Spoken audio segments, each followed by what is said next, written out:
Absolute resonance के इस episode की शुरुआत में जियांग क्विंग जो होती है ये बताती है कि हालांकि जो ब्लू वेव की टीम है वो हमारे पीछे काफी करीब आ गई है और हमारे बीच में बस 10,000 पॉइंट्स का ही अंतर है। तो इस पर लीलो जो होता है ये कहता है कि अगर हम हमारे बीच के गैप को बड़ा करना चाहते हैं तो मुझे लगता है कि हमारी ये जो जर्नी रहेगी ये सबसे बेस्ट रहेगी, क्योंकि हमारे रेड रॉक सिटी तक पहुंचने से पहले हम इन तीनों ही शहरों के ऊपर कब्जा कर सकते हैं और जो रिवार्ड पॉइंट्स हैं 5 सेकेंडरी सिटीज के, तो इस रूट के साथ हमें हाईएस्ट रिटर्न जरूर मिलेगा। और ये चीज तो जाहिर सी बात है कि इसकी जो डिफिकल्टी होगी वो भी निश्चित रूप से काफी बढ़ जाएगी। तो फिर चलो ठीक है, चलो इसी रास्ते पे इसी रूट पे फुल स्पीड पे आगे बढ़ते हैं। और प्रिंसेस की इस बात को सुन के लीलो और जो होते हैं ये कहते हैं कि योर हाइनेस आपका आइडिया तो वाकई में ब्रिलियंट है, तो फिर चलो हमारे फर्स्ट प्लेस के लिए चलते हैं। और फिर क्या था, ये तीनों ही जो होते हैं काफी तेजी से आगे बढ़ने लगते हैं। और इसी समय के दौरान डार्कनेस में ही हमें कहीं का सीन दिखाया जाता है जहाँ पे 3 पिलर्स खड़े होते हैं। और इस अल्तार में आने के बाद एक बंदा जो होता है ये कहता है कि जो थंडर ट्री है उसने अचानक से अपने सेंटियंस को वापस से हासिल कर लिया है और तो और जितने भी कनेक्शन थे वो सभी के सभी ही गायब हो गए हैं और ना जाने कैसे, लेकिन मेरे जो अरेंजमेंट्स थे वो डिस्ट्रॉय कर दिए गए हैं। तो ये जो पिलर होता है उसमें से काफी खतरनाक पावर रिलीज होती है और वो कहती है कि तुम्हें अपने ऊपर शर्म आनी चाहिए और मेरे जो इतने सालों की प्लानिंग थी आखिर वो कैसे बर्बाद हो सकती है। इस एकेडमिक फेडरेशन ने तो नाक में दम कर रखा है और सोचा ना था कि असल में वो इस रेड सैंड काउंटी को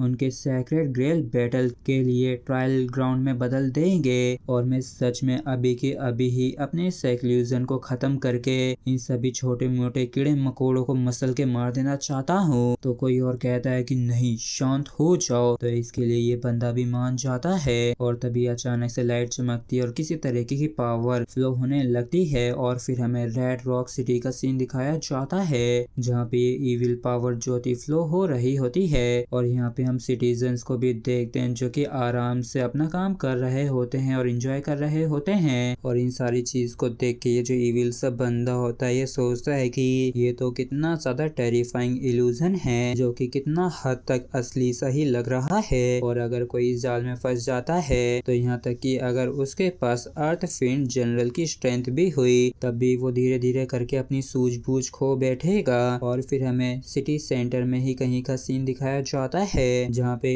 एक घर में हम एक फॉक्सी लेडी को पड़े हुए देखते हैं, जिसे देखते हुए ये सोचता है कि ये तो वाकई में काफी अच्छी बात है कि इतने सालों बाद आखिरकार ये मैच्योर होने वाली है। और उसकी पूंछ पे वो जो रेड हेयर्स हैं तो उनमें से हर एक रेड रॉक सिटी के अंदर के ह्यूमन लाइफ को रिप्रेजेंट करती है। और जब ये क्रीचर पहली बार यहाँ आया था तो वाकई में काफी ज्यादा समय लग गया था सिटी के मिलियंस लोगों को रिफाइन करने में। और आखिरकार इतना इंतजार करने के बाद मेरी मेहनत का फल मुझे मिलने वाला है। हालांकि ये भी सच है कि जो एबररेशन है ये हेवन एंड अर्थ के कैलेमिटीज हैं और इन 2 सालों में यहाँ तक कि इन्होंने मुझे भी डराना अपनी तरफ रुझाना शुरू कर दिया है। तो पक्का उन टॉप स्टूडेंट का जो अल्टीमेट गोल है जो कि उन्हें एकेडमिक फेडरेशन से मिला है वो पक्का रेड रॉक सिटी ही होगा। तो जब वो समय आएगा तो ये क्रीचर उनसे मरते दम तक लड़ेगी। और अब जब एकेडमिक फेडरेशन की इच्छा इन टॉप टैलेंट्स को अपनी मौत के पास भेजने का है तो इस बारी मैं तुम्हारी इच्छा को जरूर पूरा करूंगा